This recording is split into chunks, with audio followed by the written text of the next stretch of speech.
Top 5 Shocking Facts on the True Story Behind the Kamikaze. Kamikaze. Just quietly uttering the word will conjure up visions of terror and destruction on a fantastic scale, and of course a spectacular fiery explosion and death, the cockpit and the guy flying it. They have their own drink. The word is branded into the global conscience, and is no doubt used countless times every day around the planet, yet many don't know the true story behind these brave, yet terrifying suicidal World War II warriors. The Germans used suicide attacks in World War II, but only sparingly when compared to their Axis counterparts in the Pacific. The Japanese, on the other hand, took finding ways to hit big steel things with big steel bombs to an entirely new level and degree of viscous savagery. Imagine such treachery as a suicidal mine-wielding frogman under your ship, or some guy in a huge rocket-powered bomb flying at you at 650 miles per hour, 1,046 kilometers per hour. Please read on to find out which of these flew, which floated, and which didn't.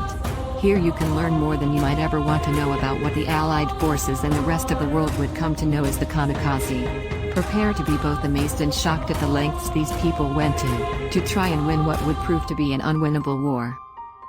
5 Scuba-cidal maniacs called Fukuryu, Crouching Dragon. Imagine, if you will, a 1940s era suicidal frogman, or Fukuryu, silently slipping into the murky sea.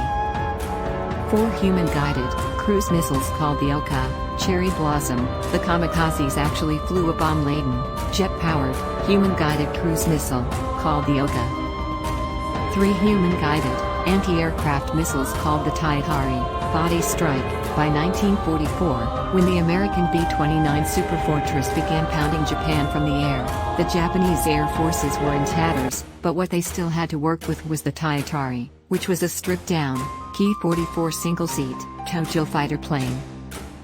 2 human-guided torpedoes called the Kaiden, returned to heaven. It's a gorgeous day in the South Pacific in August, 1944, as you climb up into your slender and sinister craft, a Type 93, long lance torpedo, with a cockpit carved out of the hull just big enough for you to be squeezed into.